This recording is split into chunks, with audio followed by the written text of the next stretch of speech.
This episode of Mission Log is brought to you by Transporter. No, it's not the one that will beam you from here to the Enterprise. It is the File Transporter, which actually allows you to beam your files between your different devices and store them safely and securely on your own private drive. It's sort of like having Dropbox, but way better because you own it, and it's a lot less expensive. There's no yearly upkeep, just your Transporter device hooked up to your network. Now, the people at Transporter have teamed up with Mission Log to bring you some amazing deals, some great discounts on all of their Transporter devices. So you can check out all that information at filetransporterstore.com/missionlog. That's filetransporterstore.com/missionlog. And for a limited time, they're actually giving away a couple of transporters. So yeah, you can get a transporter for free just by checking out filetransporterstore.com/missionlog and entering your name and information. A winner will be drawn soon, and we will let you know via email. So you can buy your own transporter at a discount, or you can win a transporter just by checking out filetransporterstore.com. Once again, we thank Transporter for supporting this episode of Mission Log. Mission Log, a Roddenberry Star Trek podcast. Episode 97. Encounter at Farpoint.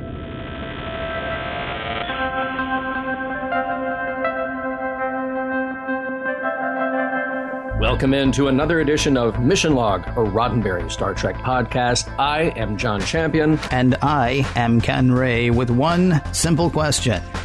Who is the incredibly old guy in Captain Kirk's chair? And where's Captain Kirk?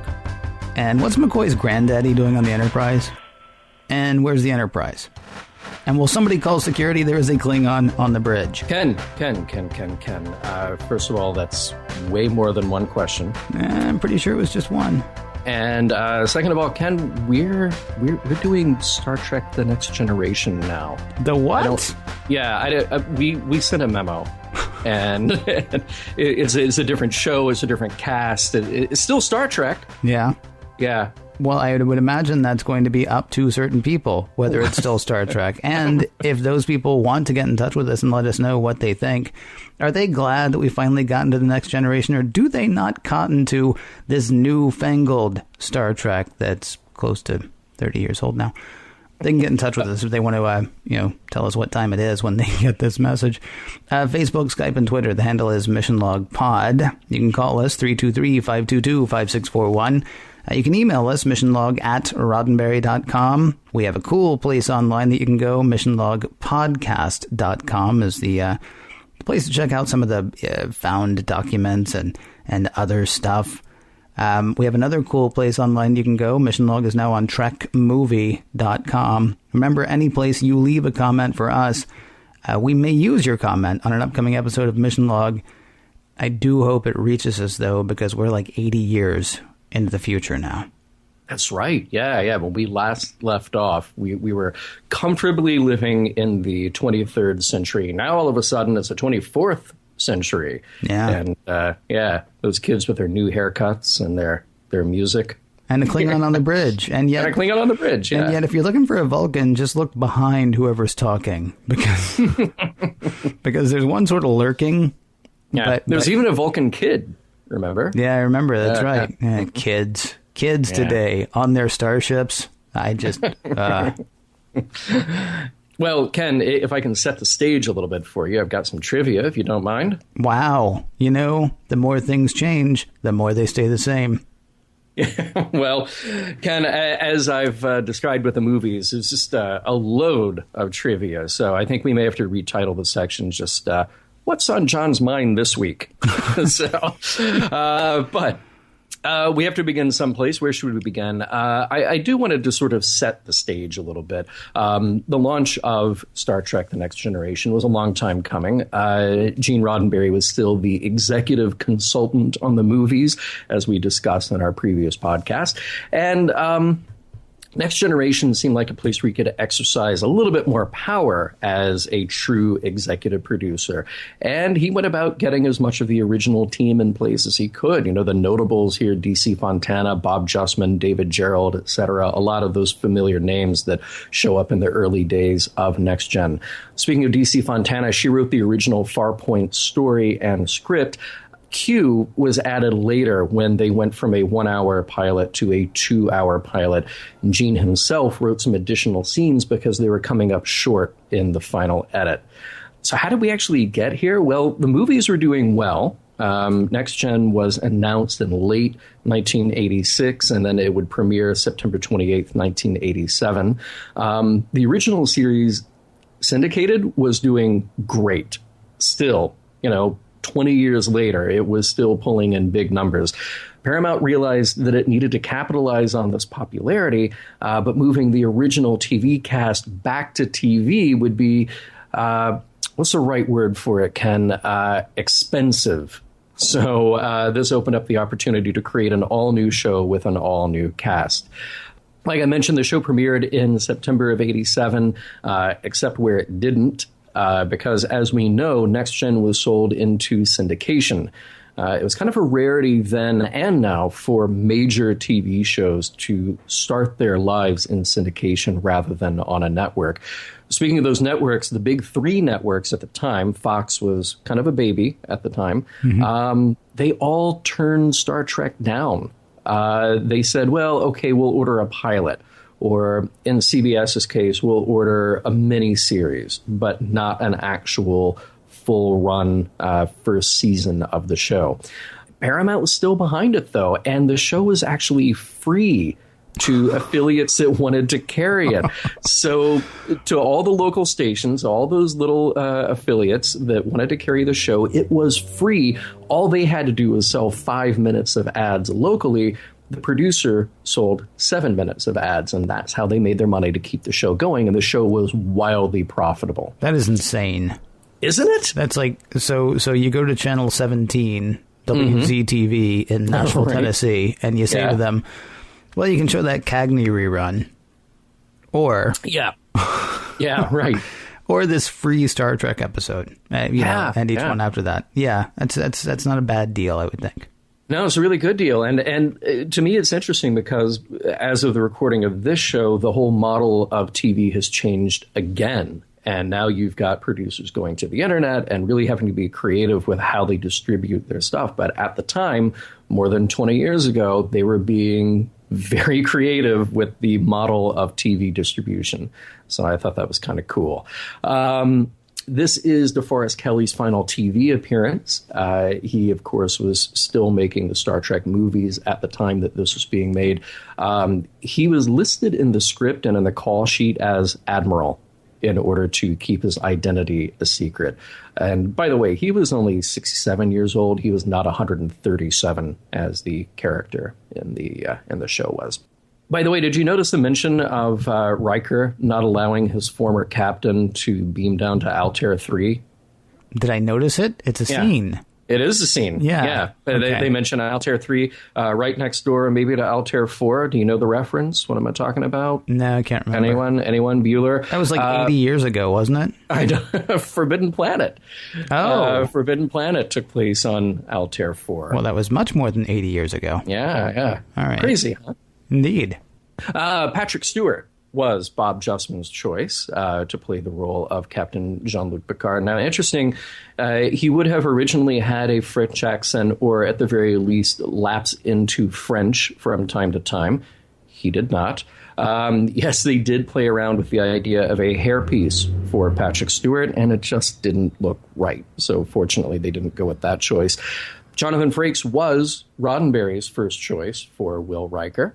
And speaking of Riker, the relationship that he has with Deanna Troi, yes, as we mentioned before, that is kind of a leftover bit of business from the motion picture, the Decker and Ilea relationship that would have played out in Star Trek Phase 2. Now, they did flip-flop, I think a lot of people know this, they did flip-flop the casting of Troi and Tasha Yar. Yar, who would have actually been Hernandez in the original script, and that role was originally slated for Marina Sirtis. Other changes, well, I mentioned Picard. Jean-Luc would have originally been named Julian. His original first officer would have been Kyle Summers, or Carl. Carl Summers. Though he would have left during the pilot to be replaced by Riker, and that is Riker spelled with a Y, not with an I in that case. And Wesley would have been a girl named Leslie. And there's half of Wesley's life right there. Right. That might have changed Will Wheaton's approach in casting, had he known that. May well have. Yes. We do have some very cool Discovered documents this week. Check them out. They are courtesy of Mission Log listener George. We've got a studio map at Paramount showing the scale of the Enterprise D. So sort of an outline of what the Enterprise looks like as if it were hovering over the Paramount lot, which is very, very cool. We have budget sheets for the special effects, budget sheets with a cost of new and reused sets, so go check them out on missionlogpodcast.com.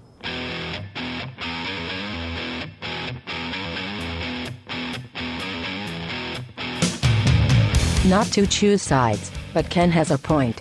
Who the heck are these people?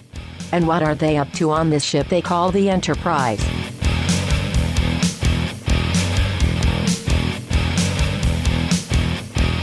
Acts 1 and 2.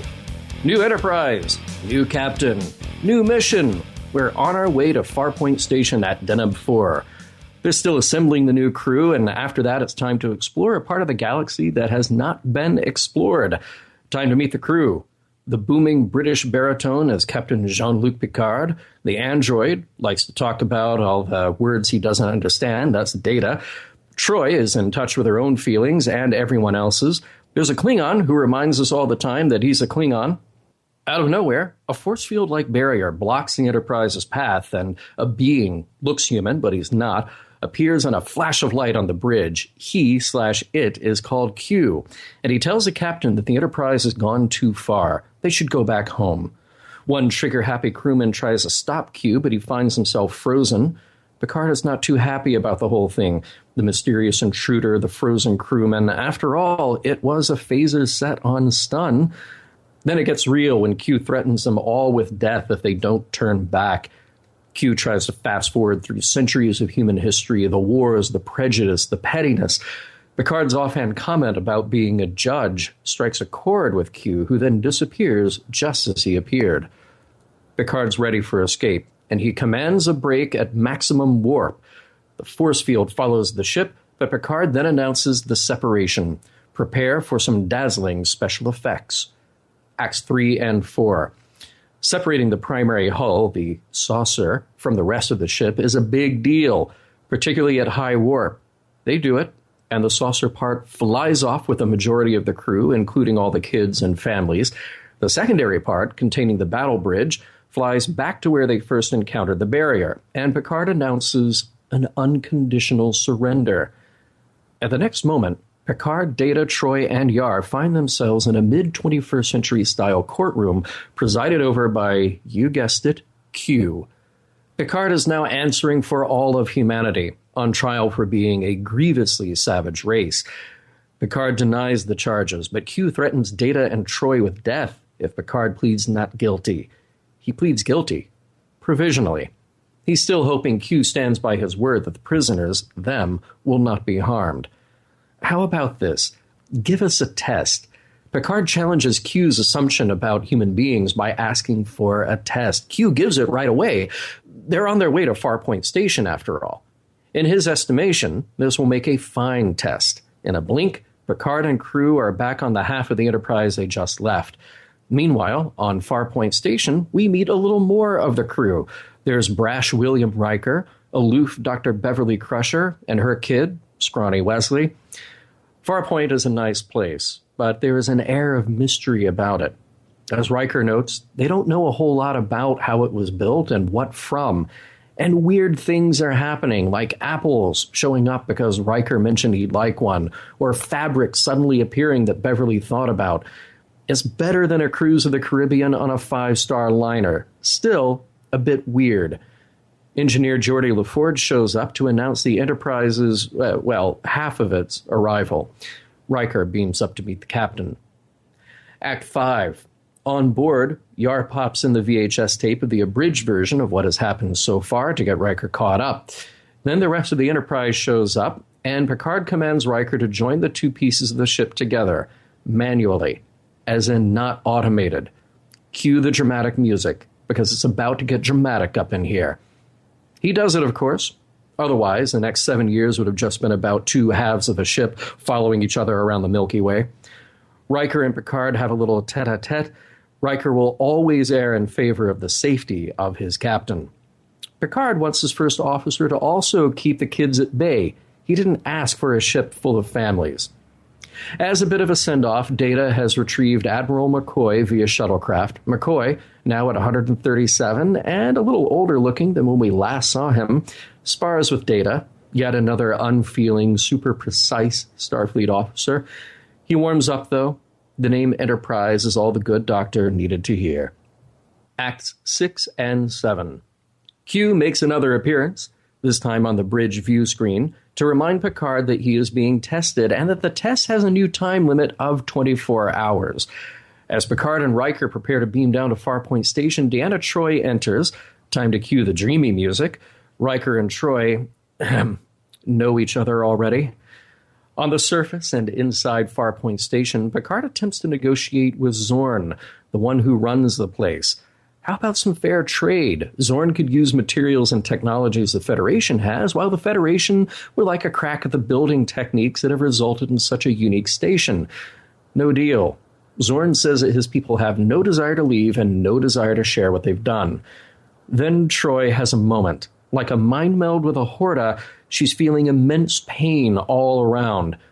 Time to call off the meeting, and Zorn threatens to hand over Farpoint during his negotiation to the Ferengi. Riker seeks the help of Lieutenant Commander Data, who is hanging out in the holodeck, practicing his whistling. The holodeck is pretty cool if you don't remember it from the old Enterprise, when it went haywire, as if it were some kind of thing that jokes, practically. It can recreate any environment in 3 physical dimensions by basically using transporter technology. Speaking of practical jokes, we're pretty sure the computer made that rock Wesley was standing on tip over on purpose. Wet kid on a starship? Captain is still not amused. The new landing party on Farpoint is a little bigger and a little better equipped. Troi, Yar, and LaForge go wandering in the lower parts of the station. LaForge finds all kinds of weird building materials. Troi finds more pain. On board the Enterprise, an unknown vessel approaches while Wesley is getting a tour of the bridge. That unknown vessel is very large, very non-communicative, and very much headed for the Enterprise. Acts 8 and 9. The unknown ship scans the Enterprise, but they still don't know what it wants. In Farpoint, the landing party find themselves out of touch with the Enterprise, and Zorn is denying to Picard any knowledge of what is happening. In a moment, the alien vessel begins firing at the planet's surface, not hitting Farpoint, but rather hitting the old settlement of the Bandi people, those who built Farpoint. As Data and Riker navigate the destruction, Picard orders them to kidnap Zorn, who may have some answers. While the alien vessel is still pummeling the planet, Picard orders phasers locked. At that moment, Q shows up to taunt Picard's seemingly aggressive move. Picard is doing what he can. A medical team is on its way, and he chastises Q for allowing the attack to happen if he knew people on the surface would be killed. What you got to say about that? You're still small-minded, says Q. Putting his money where his ship is, Picard has the Enterprise maneuvered between the planet and the hostile alien craft. Well, they would, but they have no control over the ship. On the surface, Riker and Data find Zorn in the ruins of his office, but in a moment he is beamed up by some kind of transporter, not to the Enterprise, though. Troi senses satisfaction. Q is sensing that Picard is fed up. Riker is sensing an opportunity to beam over to the alien ship and find out what gives. Act 10. On board the alien vessel, well, what do you know? It looks just like the underpart of Farpoint Station. and Troy is feeling all kinds of anger from her surroundings. Zorn isn't too far off. He's being tortured in a kind of energy field. Then it dawns on Troy. She's sensing one alien, just one alien around them. Q pops in to remind Picard that time is up. Picard begs for time to help his crew. When they appear on the bridge, it was the alien vessel, a living entity, that returned them. Q starts tempting Picard that he can now destroy the alien and end the threat, but Picard declines. It all starts to make sense now. The alien vessel is an alien, one that is alive and can convert energy into matter. Farpoint Station was its mate, captured by Zorn's people. Now Picard is ready to help it along by aiming a burst of energy from the phasers directly at Farpoint once all the people are evacuated. The alien that was captured on the planet below breaks itself free and joins its mate in space. They touch tentacles and fly away. Picard allows collective awes on the bridge. Troy senses that they are happy now. Q, well, he's still kind of a smug jerk. Picard may have passed the test this time, but Q warns that he will be back. Farpoint will be rebuilt. The Enterprise will fly on to whatever is out there. The end. All right, I got two things for you. Okay, go ahead. First of all, I caught a lot of grief when we first started doing the original series. Mm-hmm. It's not a landing party, it's an away team.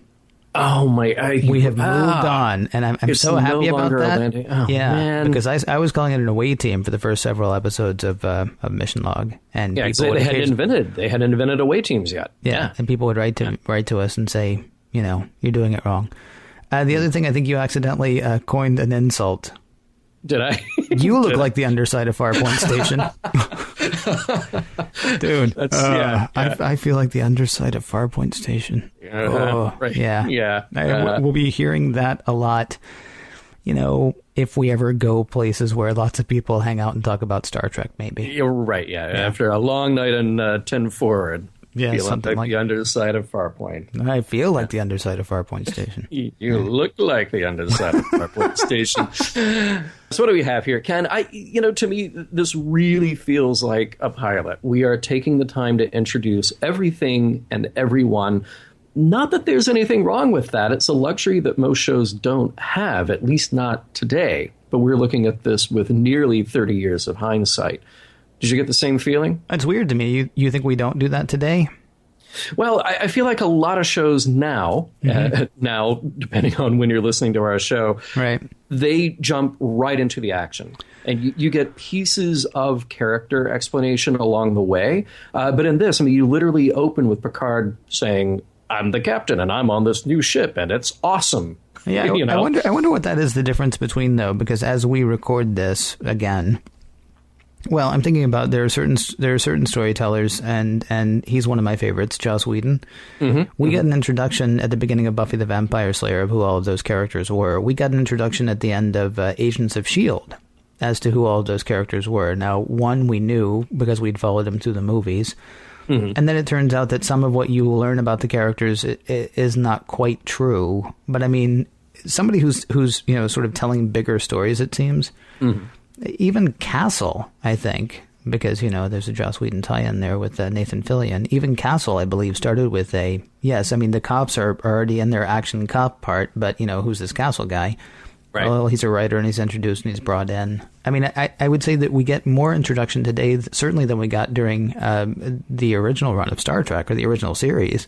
Well, yeah, the original series, there's like, hey, Captain Slug, here we are doing what we do every week. Remember, you were here last week, and we'll be here next week, too, because this is what we do. And that's by design, so that when you're in syndication later, it doesn't matter what order you play the shows in. Yeah. Well, yes. Is that not also a difference of storytelling at the time as well? I believe so, yeah, for sure. There you go. It is kind of exciting to meet everybody, though, even Q. It is also interesting that they're all meeting each other for the first time. I mean, it would be harder, I think, to do the I'm this guy if they all know each other. Picard would be saying, like, why do you tell me who you are every time? We've been out here for like a year. So it's better that he's saying, we don't even have a first officer, but I hear the guy they're sending me's good, so we'll find out.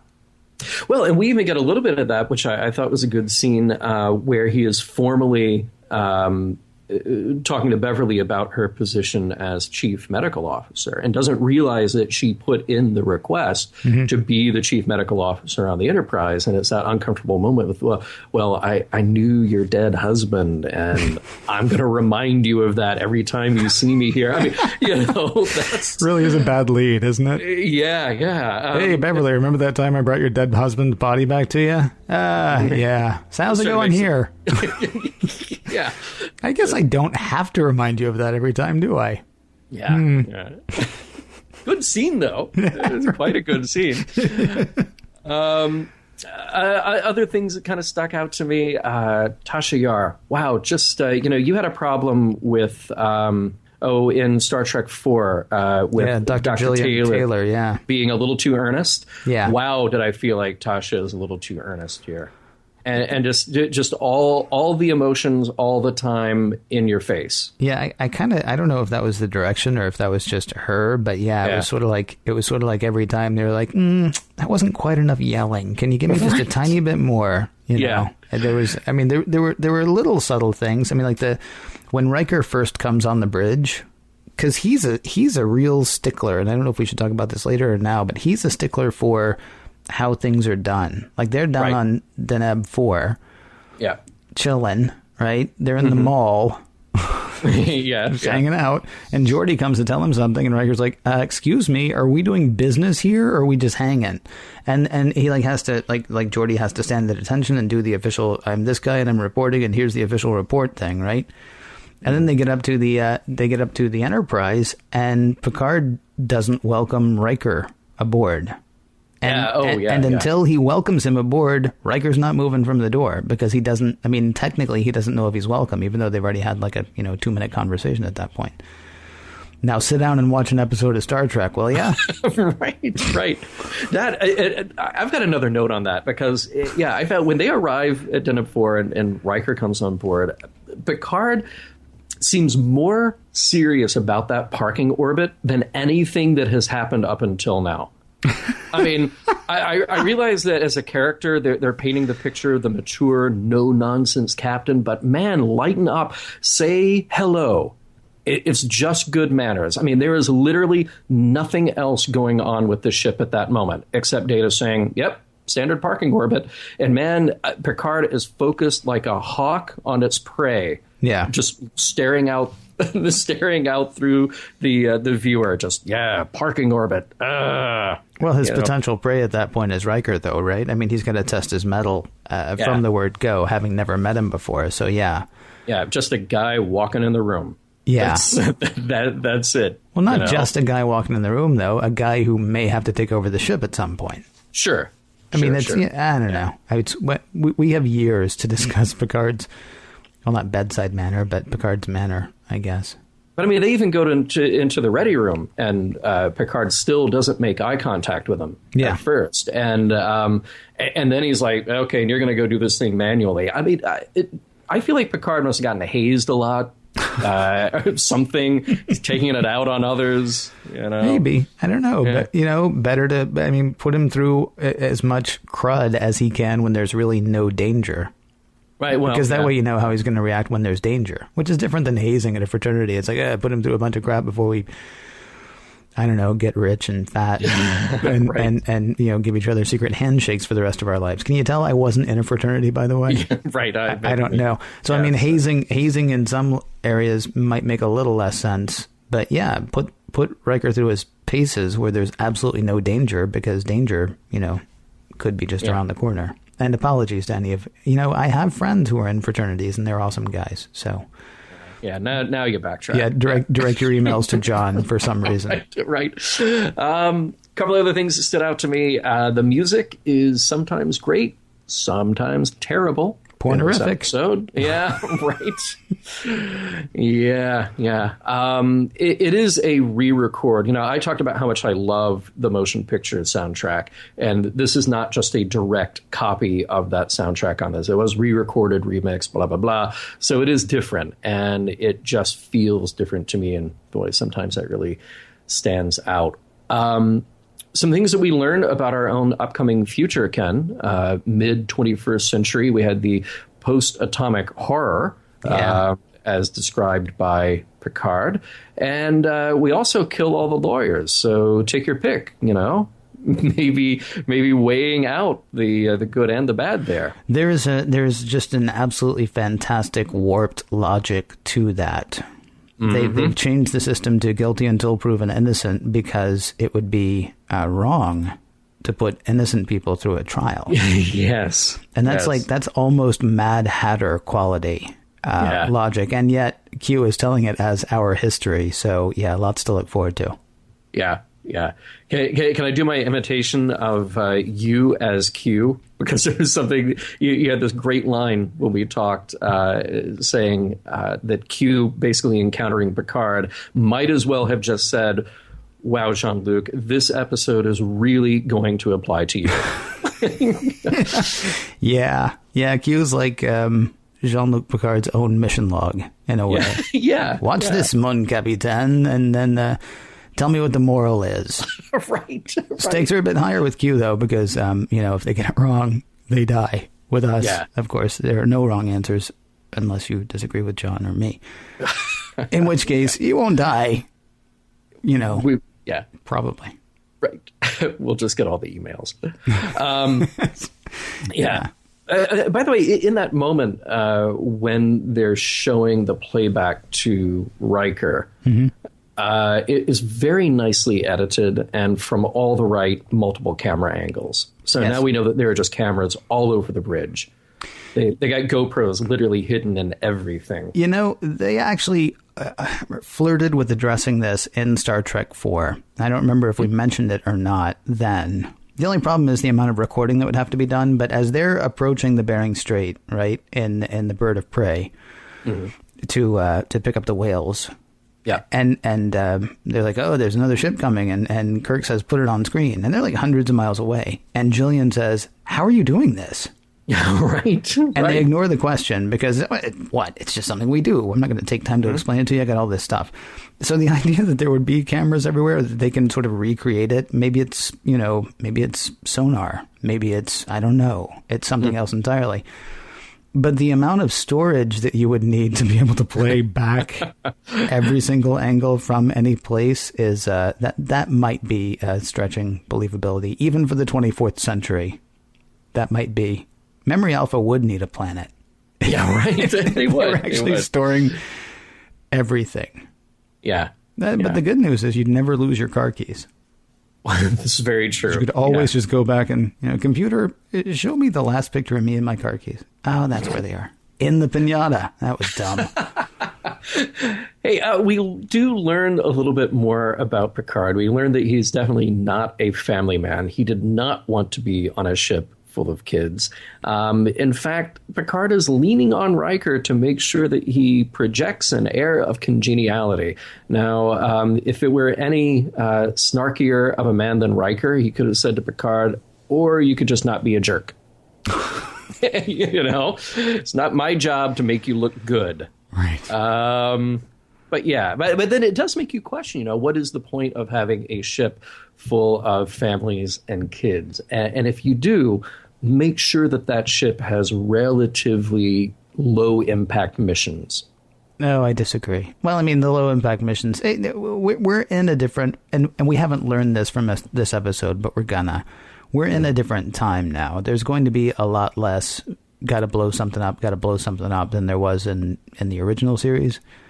The point of the families, though, I think they were actually smart in the writing. They didn't give it a 5-year anything. There was no set timeline. We're on a long mission, and they even say in the beginning of the show it's continuing mission. So bring the kids, because otherwise they may be in college by the time you get back. Right. In our ongoing discussion about money and economics and how that works in the future, we did learn that Beverly has an account on board the Enterprise. It's just like a cruise ship. As I mentioned before, you just swipe the room key and bam, it goes to your account. You settle up at the end of the cruise, which is interesting because on a ship that has holodecks and replicators and all this, you could just create whatever form of payment you would like to create. Well, you could also just create whatever it is you want to buy. It's very true. Why she wants that, special Deneb fabric, I don't really know. Yeah, so like, hey, look at this fabric. Okay, I'm going to take a picture of it with my iPhone, and then I'm going to put a copy of that picture into the replicator and say, make me all that fabric. You don't even have to put a picture in your iPhone, though. You can just go back, home and say to the computer, hey, remember that time I was looking at fabric? Call up that video. Right, because it's just everywhere all the time. Exactly. Yeah. Interesting to learn that Geordi LaForge is in constant pain from his prosthetic visor thing. That was an interesting choice, and he stood out to me as really being great in this role, just like right from the beginning. He's probably the most relatable person on the show so far. There's something about his delivery, his cadence, his being relaxed with everything. Remember how when we were talking about Where No Man Has Gone Before, and we both really liked Gary Lockwood because it just felt like he belonged there. He just felt like a guy on his job. The formality of Picard and then that rubbing off on Riker because their scenes are so very stilted and so very serious. We get to lighten up a little bit when LaForge is there, so I appreciated the way that his character was introduced and what we got to learn about him. And by the way, that scene actually was written by Gene Roddenberry. That moment with LaForge and the Doctor talking about his visor. What do you make of the fact that he's in constant pain? We've accomplished so much. Is that the point? That, we're still going to have work to do. There are still going to be sacrifices to be made in the future. Blind men will be able to see, but it's going to exact a bit of a toll. Is that the point of that? I believe so. Yeah. There might be more to it that we learn later, but yeah. Okay. Okay. Do you want to hit Wes? I don't mean, do you want to hit Wes? Bam. Although that's an awesome picture. For people who haven't seen it, that's an awesome picture. Can that be an extra found document? Wait, which picture? The one of you punching Wesley Crusher. Oh, yeah. You got it. This is a great picture. So be sure and check out missionlogpodcast.com this week because this picture is awesome. You had a line here about Worf, the duality of Worf's life. Yeah, well, it's an interesting thing, and certainly that we're maybe going to revisit going forward. I don't know, but yeah, this is more of a jump than it would have been had we not done this the way that we did it. We did the original series movies, so we went all the way up to Khitomer in Star Trek 6. But the problem is that's 4 years from now, as the original. As Next Gen starts. And we've always seen the Klingons, I guess, in Star Trek 5, which also hadn't happened yet, now that I think about it. So Klingons have only been the enemy. Klingons have only been the enemy to this point in Star Trek as people are sitting down for the first time ever to watch Star Trek The Next Generation. And there's a Klingon on the bridge. And that's kind of a mind-blowing thing. And we get to connect those dots, and we have connected those dots over the past few weeks doing the movies, but yeah, the first time you turn this on, it's like, hey, wait a minute, those guys are bad guys, except this one's apparently not. And he's still struggling with the, I'm the Klingon warrior, but I'm also a Starfleet officer. It's a tiny bit of the Vulcan thing, although it's really not much Vulcan thing, only the part where, he's got these two conflicting ideas. But, Starfleet beats the Klingon right out of him. He's still, because he's like, I can't let you go. You're my captain. I have to defend you. And the captain's like, hey, you're a Starfleet officer, mister, and you'll do what I say. Oh, yeah, you're right. Okay. I'll be here then commanding a starship for Starfleet. A Klingon's going to do that. Absolutely. Well, half a starship, but still. Yeah, that's kind of a mind-blowing thing to have happen. Well, speaking of Worf and speaking of Klingons, but particularly Worf in this case, what is the deal with everyone drawing phasers on cue all the time? Well, he keeps popping in. Yeah, but we see what Q does and can do, and Picard constantly just saying, like, look, we're going to talk, put the gun down. Yeah. Just everybody, if you see Q, do not pick up the phaser, okay? They should have gotten it after the first time. It's a knee-jerk reaction, though. Yeah. Your security. Something comes in that makes you feel very insecure. What are you going to do? Well, yeah, but come on. At least they didn't fire on him. Yeah, well, yeah. Yeah, it could have been worse. It definitely could have been worse, but getting frozen is pretty bad. They've already seen the reaction that will draw. You mentioned Wesley a little bit, and I do want to say that I like that scene on the bridge with Wesley and Beverly and Picard. I hate the camera work, but I like the scene. All the handheld stuff is just terrible. But there is something very grounded and very sweet about the way that plays out. And it reveals at least a little something tragic about the characters without, say, like Tasha screaming about her tragic background. Yeah. So I thought that was a well-handled scene. Yeah, he's it's interesting, actually, that you mentioned Dr. Taylor earlier. Wes is a little earnest. He actually makes me miss the subtlety of Dr. Taylor. Right. Yeah. But that said, he does bring a certain golly gee quality that people, may have lost in both space and science fiction in the mid to late 80s. I mean, we got 21 years of Star Trek when this show starts. We got 10 years of Star Wars. There's a boatload of other science fiction that's come and gone. We're going to space on the regular in real life at this point, although actually when this show started, I think we were about a year and a half into not going to space because of the Space Shuttle Challenger disaster. But we've kind of gotten used to space, almost in the same way that the original series crew was kind of bored with space when we first see them in the first few episodes. And the cool thing is, Wes brings a sense of wonder to the proceedings. He may even say, wow, at one point, I can't remember. But I mean, there's definitely a golly gee quality to it. And that may get boring at some point, I don't know.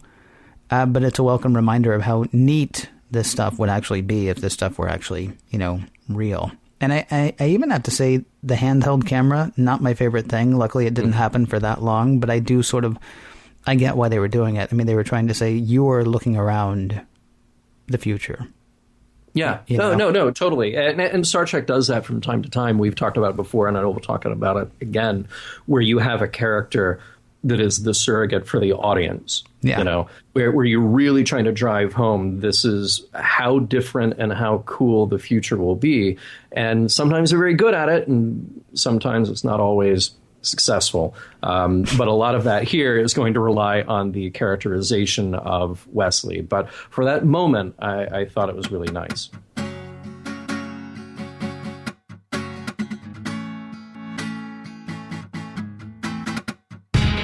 Without the pressure of box office receipts, and all that entails, there's a chance that Star Trek is back to less action, and more examination.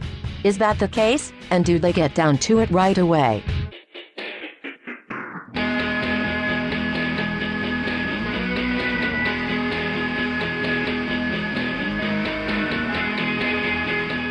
When I was talking earlier about this being a pilot and really feeling like a pilot, setting up who the characters are, setting up what the mission is, setting up all the differences, pretty much setting the stage where everything you need to know about what this new Star Trek is going to look and feel like.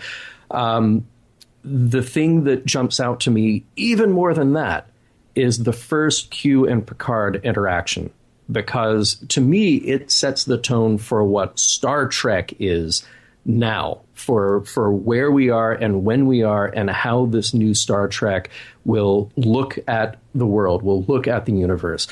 Q accuses humans of being savage and childish. And probably anybody watching that show in 1987 and watching that show now can go, well, yeah, you might have a point. And Picard says they've grown up. And then Q boils down the 20th century warfare into fights over dividing resources.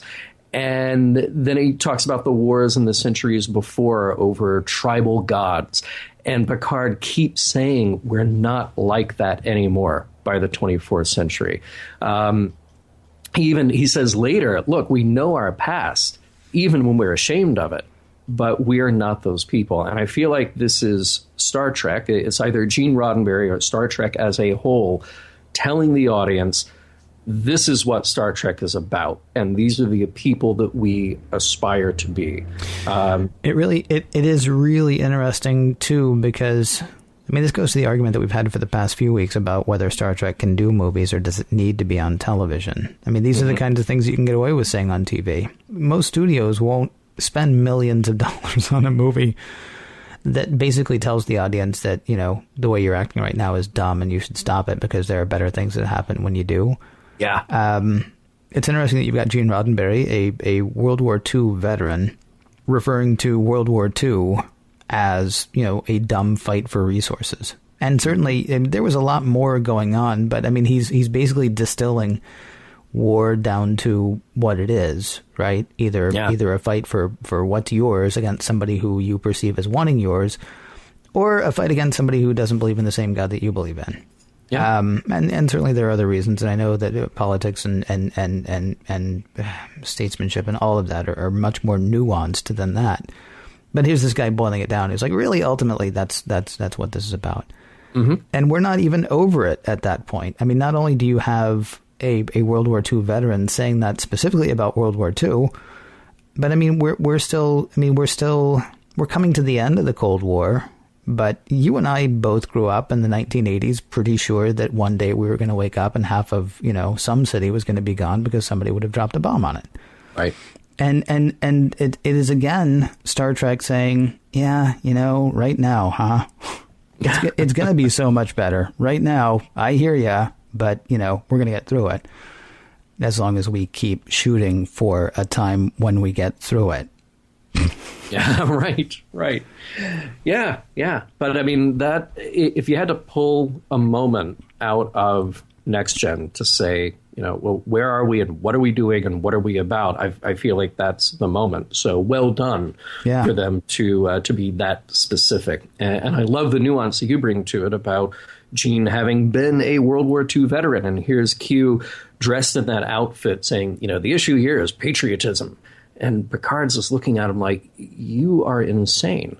You know? Right. It's really great. It's a brilliant scene. And obviously that will inform the differences between Star Trek of the past and Star Trek going forward. Picard says in the courtroom scene when he's dealing with Q's charges, he says that those charges don't apply to us, meaning him and his crew specifically. And I was curious if you, and as we think through it, if I have any thoughts about where the responsibility ends. Picard, as the captain of a starship, knows that he is responsible for the actions of his crew.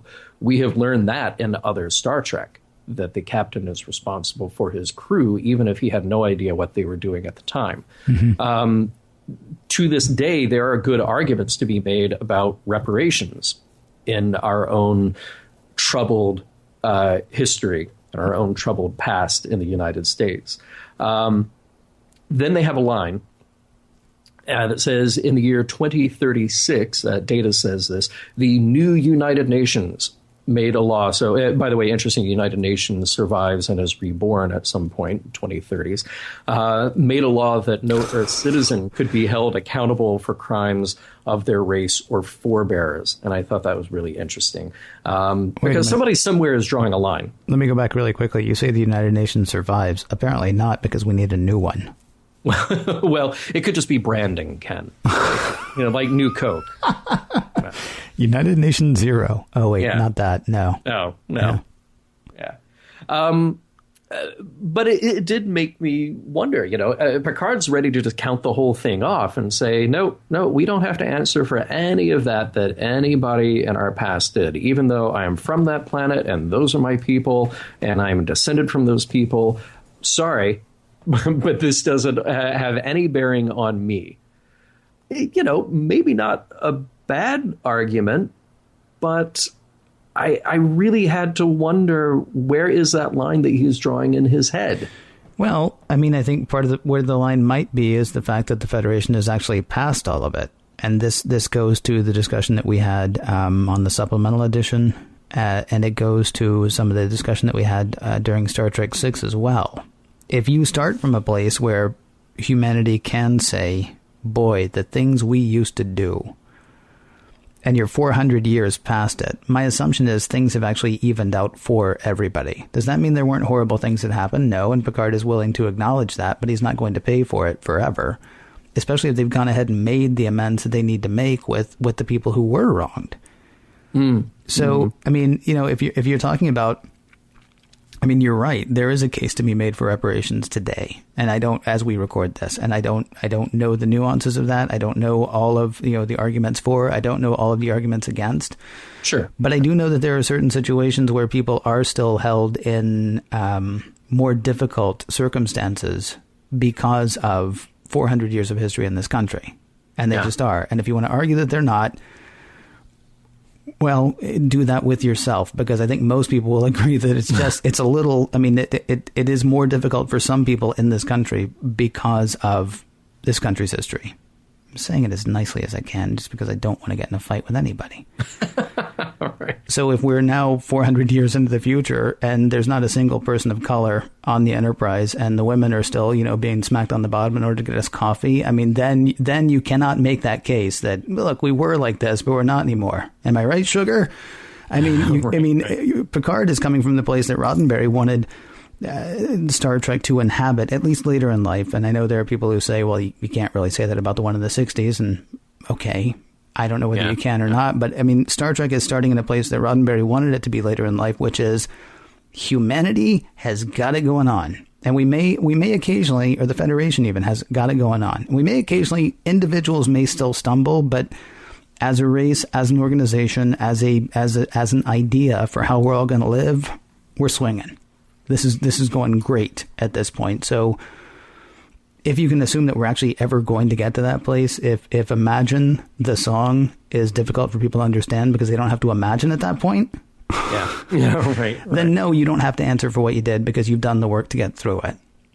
And so I think that's where the line is. It's luckily a line that Picard and his crew are already well past at that point, even if individuals may end up going back to the line somewhere along the way. Sure. And I guess that there is a lot of stuff that we can fill in mentally about what happened between that very troubled 21st century and where we arrive in the 23rd and the 24th centuries. And hopefully those wrongs were righted, those reparations were made in whatever form they may have taken. Mm-hmm. But hopefully Q would know that. Hopefully Q would be able to see all of those strides that were made rather than just Picard saying, yep, we made them and we're done. Well, I mean, Q's also testing the individual, right? I mean, something. He is. I don't mean to keep going back to what happened with Star Trek VI and the aftermath of that from our discussions, but what I was trying to argue then, and this applies now, is that the organization as a whole was firing maybe on 98%. Okay. I mean, it's like that good, but individuals are still going to have individual issues. So while Q is standing there, I mean, first of all, he's a great sort of introduction to where we are now and who we are now. Sure. While he's standing there, though, he may be putting humanity on trial, but he may also just be putting Picard on trial. And I mean, and certainly we do see a lot of needling of the individual who is Picard, and Picard gets to represent humanity. Luckily, he's a really good representative of humanity. There's a fantastic exchange between Riker and Picard where Riker says, "What do we do, Captain?" with them monitoring our every word and action. And Picard says, "We're going to do what we would do if Q wasn't here. Yeah. If we're going to be damned, let us be damned for what we really are." And what's really neat is that's the sad part is you don't get to do the Corbomite maneuver with the next generation, but it's good because Picard's just living it. Mm-hmm. Do you know what I mean? Mm-hmm. I mean, he would not be making that speech, nor would his crew be close to mutiny if, like, the whole Baylock thing happened and the Enterprise got away. Of course, I mean, you almost wouldn't have to tell Helm to turn around and go take care of Baylock at this point. Right. I mean, and that's actually kind of a really neat thing where, and yet it shows a little bit of the flawed humanity, let's say, of Riker, that he's like, oh man, somebody's watching me. How do I act? And luckily Picard's there like, well, try not to be stupid. Otherwise, act the way you act because, you know, we do our best 24/7, 365. Well, that is interesting. It goes back to kind of my thing about why everybody is so trigger happy and constantly ready for a fight. Everybody wants to fight except for Picard. You know, Tasha is a little too gung-ho, you know?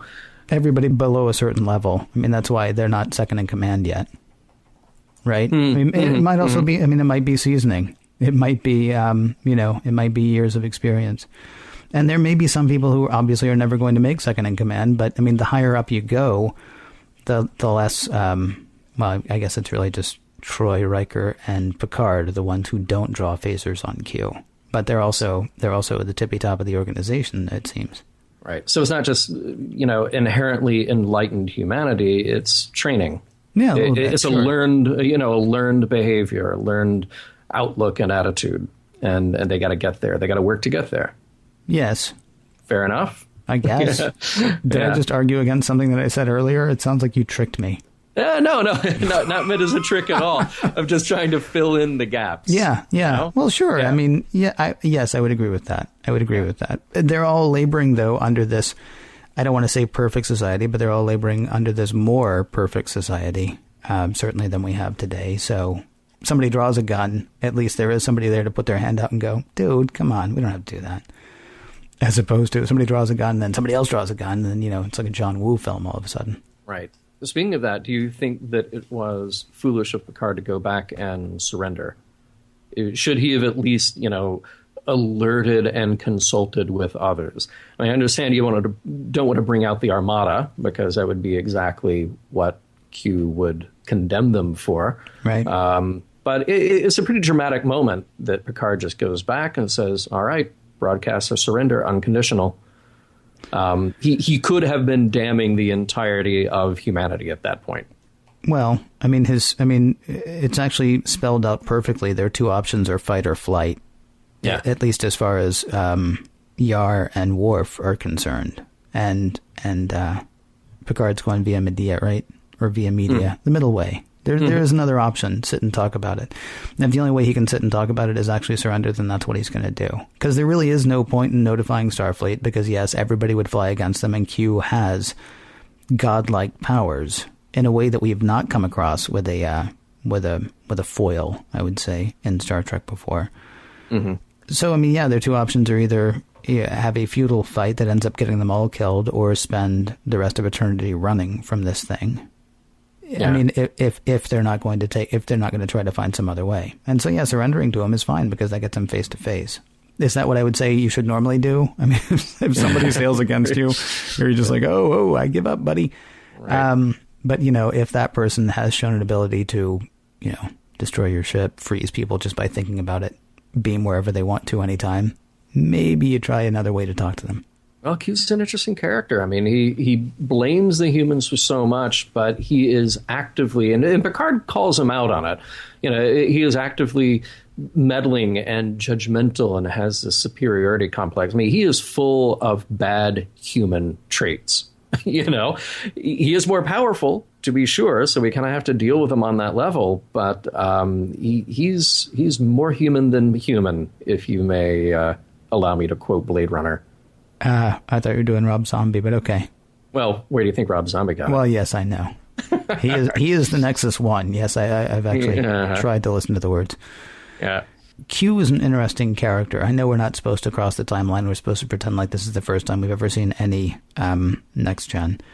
I love Q. He just becomes such an amazing character going forward. I wish they had done his spinoff. Right. Well, hey, maybe there's still time. I guess there might be. Yeah. I think the final thing that stood out to me thematically here is there are all those great scenes with Q toward the end where he's wearing the Starfleet uniform. He even plops down in the captain's chair, which we know is off limits, except when Picard allows Wesley to sit in it. And Q is needling Picard. It's an unknown. Destroy it. Talking about the alien vessel. And Picard snaps back. If you'd earned that uniform you're wearing, you'd know that the unknown is what brought us out here. And it's another one of those, just telegraphed messages right from Star Trek as a whole, right to the brains of the people who are watching it. This is nailing the mission of Starfleet now, which is to explore. We're taking that to explore strange new worlds to heart. and we're saying that unknown is what we're all about. And we're not about to destroy something that is unknown. Terrific little moment in the show. Thought it was wonderful. Can we also talk about, because we've done all of this and we haven't even addressed Farpoint Station itself. Mm-hmm. It's a living thing. Yeah. Which is in the yellow song. Chakotay Yellow. Yes. That's right there with you. One day we're going to do this whole show just referencing songs. I think we should actually try that. Once More with Feeling. I think we would call that episode. Yeah. Farpoint Station is awesome. Farpoint Station is exactly what anybody would want in a space station. Now, I'm not sure why exactly, but okay. I mean, the one cool thing about it is it's like a living replicator, except they don't know it's living. Yeah. It's like a replicator. Just you think something, boom, there's that thing. We have had discussions with people recently about Troy and whether or not she is helpful or harmful as a storytelling device, at least in these first few episodes. Mm-hmm. This episode doesn't happen without her. She's the one that feels the pain. Riker and Picard might have gone down and said, okay, well, he's acting weird, and it is kind of strange that I mention a Model T Ford, and suddenly there is a Model T Ford. That seems like an unlikely thing for them to just have around. But otherwise, this place is awesome, so yeah, we'll totally do a trade deal with you, and looking forward to working with you. Hey, and just think, if it were Sulu down there, it would have just been guns as far as the eye can see. just popping shots off all over the place. We learn that it's a living thing because of Troy's involvement, and then we have a choice. Now, what's cool about Picard is there's no choice. I mean, and I think Kirk would have actually said the same thing as well. I don't know that I would like to think that everybody on Earth right now would make that same choice, but I don't know that everybody on Earth would. And so it's sort of like there is a bit of a thinking about what you're doing, thinking about why you're doing it, thinking about who's being affected by the thing you want. Because this place is awesome. I mean, this place is totally going to rock this section of space, right? Mm-hmm. And because it actually is oppressive to another living thing. They're like, yeah, no, we can't do that. Right. And that's actually a fairly important point as well. And I think we would be remiss if in our whole discussion we didn't talk about the fact. Yeah, no, for sure. That we're not going to beat this animal, or we're not going to work this animal to death, or we're not going to treat this animal like something that is not worthy of consideration, because we don't even know if it's an animal. Just because we can't talk to it doesn't mean it can't talk, and we don't know anything about it except it's a living thing. And while it is totally awesome for us, it's probably better for us in the long run if we let it go.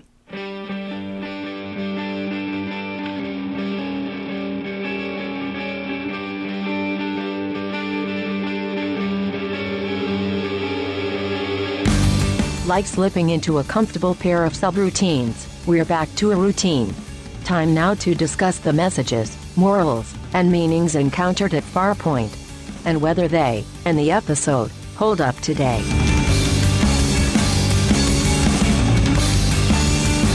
Wow, it's weird getting back to the way we used to do the show, isn't it? It is. Yeah. Very strange. Yeah. Time now to do that thing where we have watched a TV episode of Star Trek. A long one, I'll grant you. Uh-huh. We watch a TV episode of Star Trek and then try to figure out whether we try to suss out what the messages, morals, and meanings are, and whether or not the whole thing stands the test of time. If I were polite, I would pose this question to you, but I'm going to go ahead and answer it first. Okay, good. Does this episode stand the test of time? I found myself unable to answer that question because I am very excited about being back with these characters. So I don't even know. It's, the music was a little cheesy. Denise Crosby's a little over the top. Wesley's a little too jeepers. Yeah. But I don't care because I'm on the Enterprise on which I grew up. I am with the captain with whom I grew up. I am getting to, I'm going to get to know these characters so much more because while they are my crew of the Enterprise, the fact that we're actually studying them now, I honestly just find myself very excited by this pilot. So does it hold up? Your guess is as good as mine. I think you might have a more clinical take on it, John. Oh, you're gushing like a fanboy, Ken, and I appreciate that. Well, I can't help it. I mean, I know. This. I mean, there are going to be bad episodes. I can remember some right now. I'm thinking right now about how much I love the premise of one episode and how much I hate the execution of it. So this is not going to be every week. But man, Jean-Luc Picard said, hey, you want to take a look around my new ship? Come on in. You know, so I mean, what am I going to say? What a dick. He didn't even offer me coffee. Right. Or tea or anything. He's bald. Sorry, I mean, there's this episode, I can't tell you whether it actually holds up. So you tell me, does it actually hold up, John? Well, here's the thing. It was great to see this when it aired. Mm-hmm. You know, at the time in 1987, September of 1987, and there was not a lot of good science fiction on TV at the time. So this was sort of a revelation, and it was met with huge anticipation, because if you were a Star Trek fan, you were hanging on to every last scrap of information that you could get about it. There was no internet for you to, you know, find spoilers and argue about something you had not seen yet, as we do today. So it was a blast to watch it at that time, glued to my TV at the time. It is also a lot of fun to watch now the way we do it. To watch this in retrospect and pick it apart scene by scene, moment by moment, and try to figure out what the point is. It's all the stuff in between, to me, that doesn't hold up. You know, like instead of just having had the great pleasure of watching it when I was a kid and it being new and loving it then, and now sort of allowing myself to fall in love with the show again, based on our structure and our format, those are great. But if I were to just reach for something on the shelf and want to watch it because it's a fun or a great episode to watch, this would not be my first choice. Yeah. So it feels like two stories stuck into one, which is exactly what it is. You know, we talked about how they just had to extend from 1 hour to 2 hours, so they crammed in all the Q stuff. And boy, talk about, you know, striking a vein of gold unexpectedly, because now you've got this great character to work with in the future. It's amazing to me that that's a happy accident, because that is an incredibly happy accident. Right. Still, the actors are great for the most part. The look of the show is really solid from the beginning to establish the 24th century. It may not necessarily be my personal design style, but the show just sort of looks like it is finished from the beginning, and that's cool. You know, as a production, there's lots of handheld camera work, which I mentioned before, and that's kind of terrible. So it's not the best episode of Star Trek ever, but it is one to be proud of. You know, all the people who worked on this in 1987 should be proud of it, because they were able to fit so much good stuff into an episode. It brought me back to that moment of remembering how I got introduced to these characters and how exciting it was to see Star Trek on TV again. Sets the tone nicely. This is not the greatest Star Trek story ever told.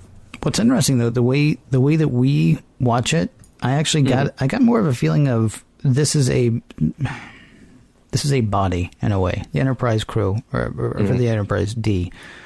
It's kind of like one person with each individual acting as a part. Like Yar and Worf are sort of like the like the fighting fists of the whole thing, and Data is just like the pure intellect side, and Troy is the pure empathy side, and Picard and Riker are different levels of sort of command and control, and Wes gets to be that childlike curiosity that we maybe have lost somewhere along the way.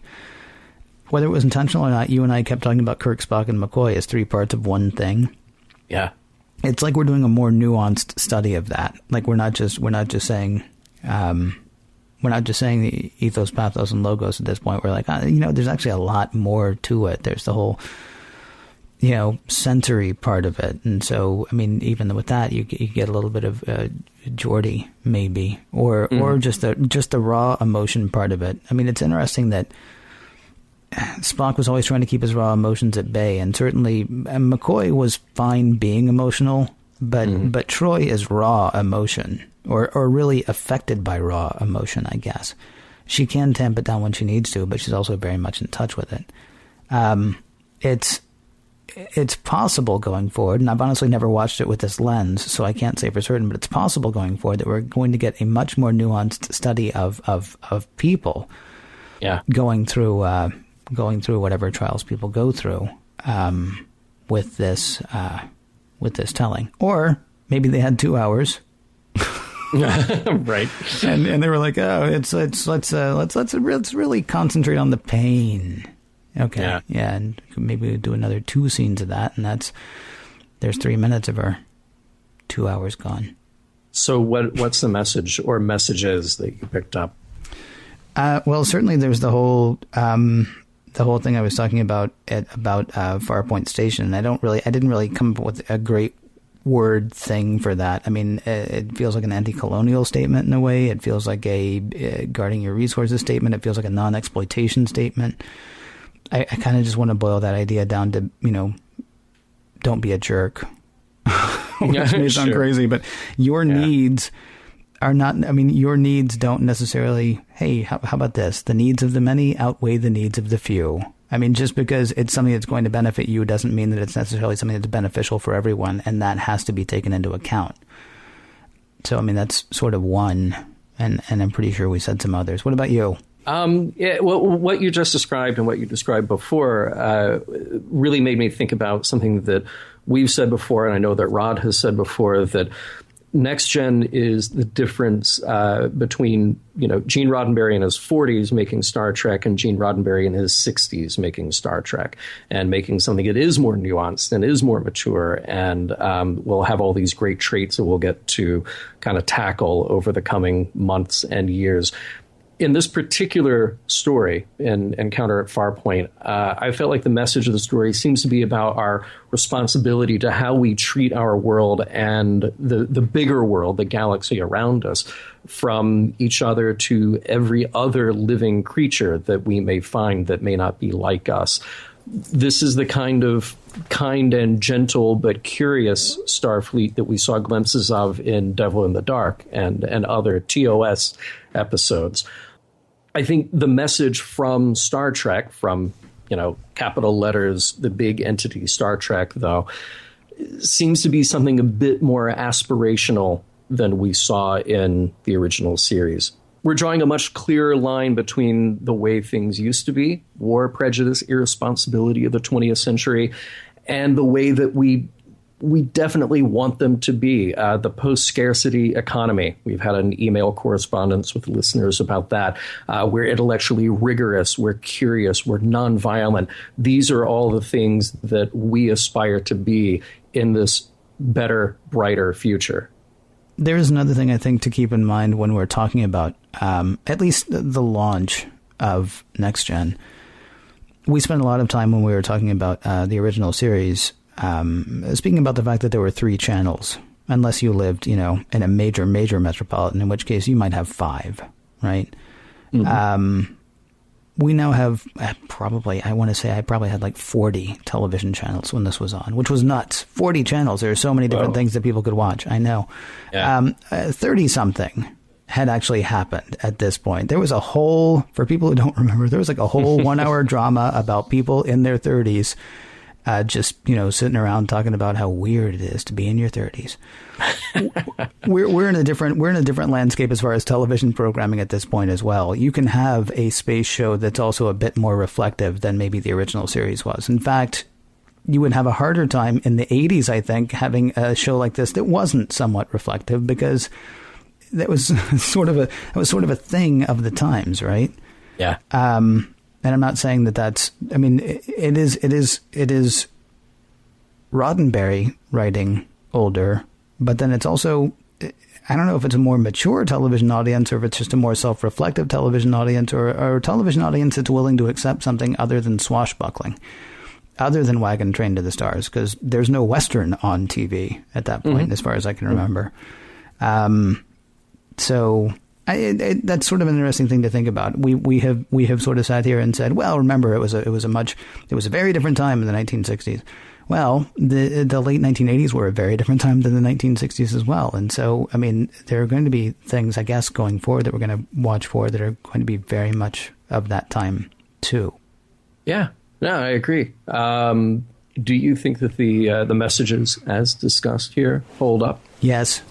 Yeah, me too. Agreed. That was easy. Yeah, totally. I don't think there's one that we're like, oh, well, today it would be different. Sadly, we do still have the whole exploitation issue. Yeah. Exploitation of resources may be to the detriment of everybody else around them. So yes, I would say that it holds up. Maybe what they should do, though, is cut out the Q parts and just, show the episode that they had Jean-Luc take part in, or that Q had Jean-Luc take part in. Right. If you want to try to hammer that message home. Well, Ken, good news. We're just getting started. Next week, there's more Next Generation when we talk about The Naked Now.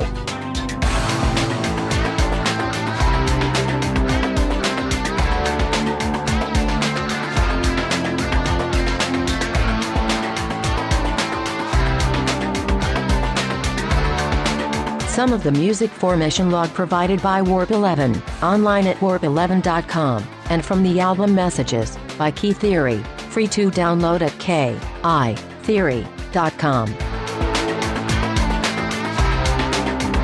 If I understand the title of next week's episode, it's clothing optional. Maybe don't listen at work. End transmission.